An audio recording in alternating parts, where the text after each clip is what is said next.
Bonjour à tous, je suis Christine, coach à Boxe Thaï 15 et aujourd'hui j'ai l'honneur de recevoir Charlton Henry, coach, qui sera du coup notre invité pour le stage du 6 juin. Donc Charlton, je te laisse te présenter.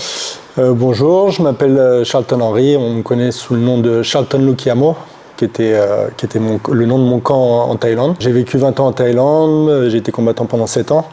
Et après, j'ai ouvert mon premier camp. Pendant plus de 14 ans, j'ai entraîné, formé des boxeurs de... J'ai commencé par des Thaïs, j'ai suivi avec des boxeurs occidentaux d'un peu partout dans le monde. Du combat amateur au championnat du monde, aux ceintures du Lumpini, du Raja. Voilà, donc j'ai fait un peu tout le tour. Et je suis de retour sur Paris depuis le mois d'avril. Et je donne des stages pour partager mon expérience du Muay Thai. Ouais, donc vraiment une expérience qui est exceptionnelle, donc à la fois du côté combattant et du côté coach, donc ça c'est pas pour tout le monde. Et en plus effectivement en ayant vécu une vingtaine d'années en Thaïlande, immergé dans le circuit compétitif du plus haut niveau, forcément on voit beaucoup de combattants défiler, beaucoup de choses se passer et je pense que du coup, en tout cas moi je suis très contente de te recevoir pour partager les techniques mais aussi tout simplement l'expérience et ta vision de l'encadrement et tout. Ok, donc on va commencer par un échange technique, donc il va nous montrer quelques-unes de ses spécialités et ensuite on passera à l'interview. Une des choses primordiales en Muay Thai, c'est les défenses. Et en plus, on a des défenses spécifiques. En France ou en Occident, on voit plus une garde de boxe thaï, et on oublie, de boxe anglaise, pardon, mais on oublie souvent qu'il y a les coudes, il y a le corps à corps. Donc voilà. Les défenses qui sont, en tout cas, la position de garde qui diffère, c'est d'avoir pas les mains collées à soi, mais les mains légèrement tourné vers l'avant pour pouvoir contrôler, parer, et ça permet d'avoir des angles. Donc lorsqu'on va commencer, c'est par exemple avec le jab. Voilà, voir la première défense contre le jab, c'est la défense à distance. Voilà, ça va être celle-là. Celle-là, ça va me permettre de garder ma distance, de pouvoir contrer derrière et voilà, te garder à distance. Ça, c'est les défenses longues. Sur un crochet, il y a des défenses courtes. Alors, hop, je vais être comme ça et ça va me permettre d'être directement aligné pour contrer. Voilà, ça fait partie. Si tu me mets le crochet droit par exemple, là ça va être défense longue, mais en même temps, je vais avoir la possibilité de contrer. Moi, le crochet droit. Si je suis ici, tu vois, ça passe pas. Et en même temps, j'ai cet espace libre pour contrer. Ça marche, oui. Oui, hyper intéressant parce que du coup, tu enroules complètement autour de ta tête, c'est ça? Alors, c'est ça qu'il faudra. On va parler de ça en détail. C'est vrai qu'on a tendance. Alors, il y en a beaucoup qui la pratiquent, mais elle n'est pas vraiment gainée à aller loin, elle est comme ça. Tu vois, si ma main touche pas à ma tête, je vais prendre le coup. Je vais prendre le coup, il va avoir de l'espace. Vraiment, si on veut décortiquer un minimum. Et ça, c'est la première des défenses. Ça peut se faire même en anglaise ou avec tous les sports de combat. La main droite, elle peut défendre les deux côtés. Si je fais, alors je suis en position comme ça, tout part de cette position de base initiale où j'ai les avant-bras à la verticale, à 50-50 et les mains hautes. Si je pars comme ça, c'est aller vers le cou et on va jamais vers un coup. On ferme les portes, j'appelle ça comme ça. Donc si tu viens avec ton jab, tu vois, tu vas pas me le mettre là, tu vas pas me le mettre sur le côté, tu viens plein centre. Et il suffit que je mette le haut de mon poignet sur mon œil opposé et déjà, je barre la route.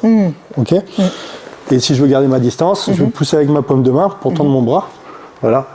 Ok, là j'ai ma distance. Et à la fin du geste, les deux bras doivent se toucher. Donc ça finit ici.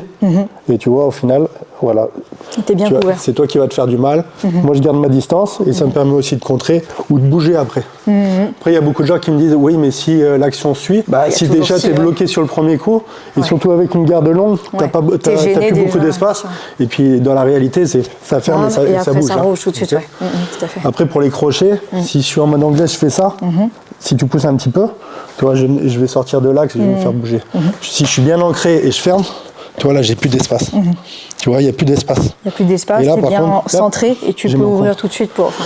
Pour le crochet droit, je peux le faire aussi de la même façon, mais ça, vu que je suis en droitier, ça va me pousser de ce côté-là. C'est pour ça que je tends le bras, pas vers toi, mais juste en face de mon épaule. Tu vois, mets ton garde. C'est pas devant ta tête, parce que c'est pareil, si je mets devant ta tête, mets-moi le crochet. Mets-moi le crochet droit, pardon. Hop, si je fais ça, je vais me faire emporter. D'accord, ok. Je tends devant moi. Et là, donc tu déjà, bloques, je te gêne. Tu pourras pas me toucher ici parce que mon épaule la couvre. Si sur les directs, je mets la main au-dessus de mon œil opposé, sur les crochets, je le mets sur ma tempe. C'est toujours le haut du poignet. Le haut du poignet. Et si je fais les deux, si tu frappes en haut le crochet droit, hop, là c'est couvert. Ça marche. Et vu que je sais pas si tu vas en haut ou en bas, je ferme les deux. Ça marche. Fais-le. Hop, tu vois. Et là, je peux partir en coude. Fais-le encore. Hop, je peux partir en saisie. Voilà, il y a excellent, plusieurs ça solutions. prépare la saisie en plus. Ouais. Ce qui fait que les sparring les gens tapent dur et ils sont un peu stressés, c'est leur manque de maîtrise de la défense. Donc si tu commences, on apprend toujours à attaquer en premier, alors ce qui fait peur, c'est de prendre des coups. Alors que si tu apprends aux gens de bien défendre, ils sont à l'aise, ils se détendent.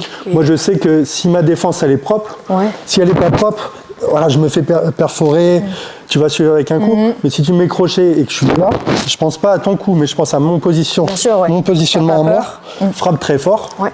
Frappe. Tu vois, je bouge pas. Donc j'ai plus à me soucier de ça. Quand tu maîtrises ça, t'es calme. Beaucoup plus et si t'es calme, bah, tu prends ton temps et puis quand t'attaques, tu choisis des coups beaucoup plus justes et propres, quoi. Voilà, ça c'est les défenses qu'on va voir. Il y en a beaucoup, mais celles-là sont à maîtriser. Mais déjà hyper intéressant avec une. Et c'est là pour le direct. Ouais. Je suis ici, hop, boum. Et je peux avoir ce bras libre juste pour remiser directement. Donc ça va être la partie défensive. Après, on aura des parties d'échange en binôme. Donc après, c'est du drill. Hein. Par exemple, tu vas mettre le middle arrière, je vais bloquer.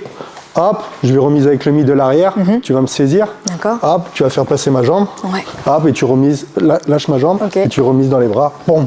Tu vois. Et ça, il y en a des centaines, tu vois. Des centaines de drills de possibles. Pourquoi je bloque? Ouais. Pourquoi je ne saisis pas si tu es à distance de combat? Mets-moi le kick d'ici. Ça marche. Ah, tu vois, je suis loin, je ne vais pas pouvoir saisir, tu vas pouvoir sortir. Tout à fait, ouais. À distance de combat, je bloque. D'accord. Bam, ça te remet en place. Pourquoi je saisis? C'est à partir du moment où tu vas changer ta distance. Tu vois, de loin, ça va être blocage. Hop, et si tu avances un petit peu, là, tu vois, si tu kicks, je ne peux plus bloquer, je vais me faire emporter. C'est là que je décide de saisir. De saisir, ouais. Donc voilà. Ça dépend de la distance à laquelle Toutes les défenses sont par rapport aux distances. On refait. De loin, je bloque, avance un petit peu. Hop. Voilà, là je saisis. Et après, il y a d'autres blocages. Par exemple, je peux bloquer avec les bras, mais que à condition. Souvent, je vois ça. On est mal placé sur les jambes, tu peux envoyer. Ah, je fais ça avec les bras, mais vu que je suis mal placé, je me fais bouger. Donc, quand je décide de bloquer avec les bras, c'est dans l'intention de remiser directement. Tu vois, je vois que tu frappes pas fort. Ah, je prends une fois, la deuxième fois, je me prépare sur le contre. Ah, c'est ça. Pour la gauche, c'est pareil. Là, je vais prendre l'impact et ça met direct sur le direct du droit. D'accord, super. Ici, vu que j'ai mon ancrage, là, hop, ça me permet d'être sur mon crochet. Excellent, ouais. Hop, tu recules, je suis. Et tu contres immédiatement. On va voir les basiques, les fondamentaux du corps à corps, du clinch. Donc ça sera placement, comment bien se placer. C'est pas dur indirectement, quand on n'a pas les bases, on part d'une position lointaine. Donc souvent, quand ça va coller en clinch, la personne va rester en garde de pied-point. Tout à fait. Ça, directement, tu le fais payer. Hop, t'emmènes au sol. Si tu avances et tu as les bases, tu dis ok, il faut que j'ai les hanches et les épaules de face. Je fléchis sur les jambes, j'ai les orteils qui sont un peu écartés pour suivre le mouvement du tirage, parce que c'est circulaire. Tout à fait. Si c'est trop ouvert, ouvre un peu plus. Tu vois, quelqu'un qui ne maîtriserait pas sa distance, directement, hop, tu le fais payer. Ouais, tout à fait. Voilà. Si tu avais les jambes de face mais peu écartées, tu vois, je pourrais ni aller là, parce que si tu as la saisie ici, tu as juste à me tirer vers le bas. Hop, tu m'emmènerais. Là, ce que je viens de te faire avec les jambes écartées, si je viens ici, si tu me tires ici, non, à droite, ici, hop, non, sans bouger les pieds, sans bouger, juste ramène ton coude à tes côtes. Hop, là, tu me casserais. Par contre, vu que je vais faire ni celle-là, je fais celle-là. Et là, je fais sauter les appuis pareil. Hop. Après, souvent, on a tendance à penser qu'il faut lutter. Soit on pousse, soit on tire. Et c'est de là que va venir le balayage.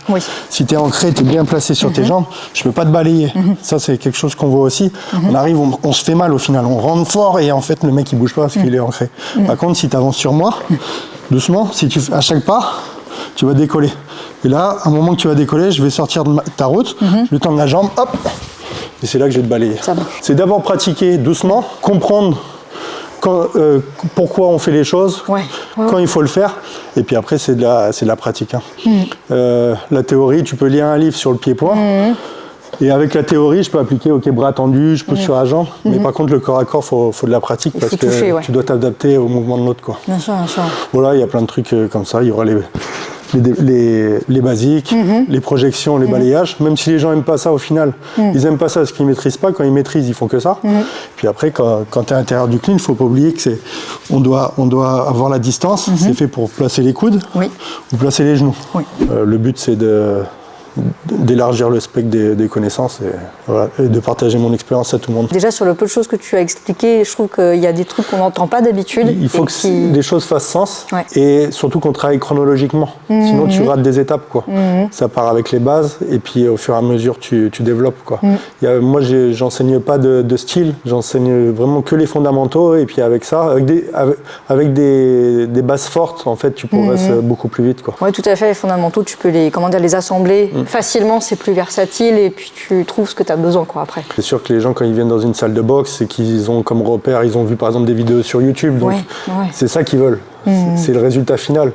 Et ils se rendent pas compte que c'est des heures de travail à passer. Quand je forme quelqu'un de A à Z, quoi, je lui dis, moi, je vais pas te donner pour acquérir ce que tu veux, va falloir passer par des trucs qui vont être chiants à faire. C'est un positionnement de la garde, neutre, du mouvement sur les jambes toujours, parce que c'est quand même ça qui t'aide à casser les distances. Et puis du déplacement. Alors j'avais une croix plusieurs croix d'ailleurs dans mon club. Et c'est de faire les avant, arrière, latéraux, les pivots, les diagonales, les sorties, comment changer de garde, comment switcher.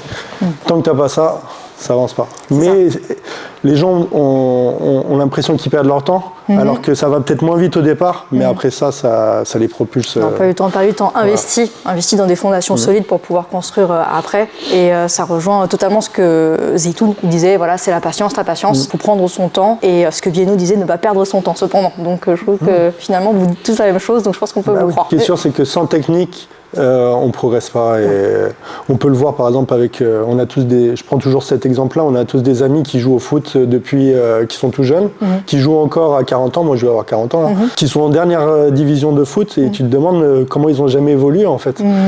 Et en fait c'est l'intention, c'est l'engagement et surtout c'est leur technique qui fait... je dis toujours que la boxe thaï, c'est pas un sport de muscle, c'est un sport d'os. Et on le voit bien avec les Thaïlandais, t'as un mec qui fait 1m50 et 40 kilos et en fait il va te couper, il va te faire du mal, quel que soit ton gabarit. Donc c'est sa technique qui lui permet ça. Et pas sa force physique, pas sa puissance. Ouais, tout à fait. Et je trouve que c'est ce qui est beau dans notre boxe finalement, comme on a beaucoup d'outils, c'est l'art des 8 membres, tu peux toujours trouver une façon pour toi de prendre l'avantage et d'avancer dans ton combat. Et je trouve qu'en plus ça nous fait bouger d'une façon, c'est hyper stimulant à la fois mentalement et physiquement. Donc franchement, il faut en profiter, il faut aller à fond. Et c'est comme tu dis, pas stagner et toujours se donner une petite progression et toujours avoir un petit peu d'ambition, quoi. Déjà, faut être bon techniquement, dans ta gestuelle. Puis après, t'as tout, quoi. T'as le physique, t'as la technique, t'as la tactique, t'as la stratégie, t'as le mental. Tu t'arrêtes jamais, en fait. Il y a toujours quelque chose à apprendre. Mais c'est ça qui est bien aussi, c'est un jeu infini. Du coup, tu t'amuses et tu te développes. Et quand tu penses que tu as tout appris, et tu te rends compte que non, en fait, t'as rien appris et ça repart. Et ça repart. Super. Je te remercie beaucoup pour ce merci de m'accueillir. Petite technique. Ok. Écoute, merci beaucoup, Charlone. C'était vraiment hyper intéressant. J'espère que vous avez apprécié. Et puis, du coup, on se retrouve pour le stage le 6 juin avec Charles Landry. Merci. Yes.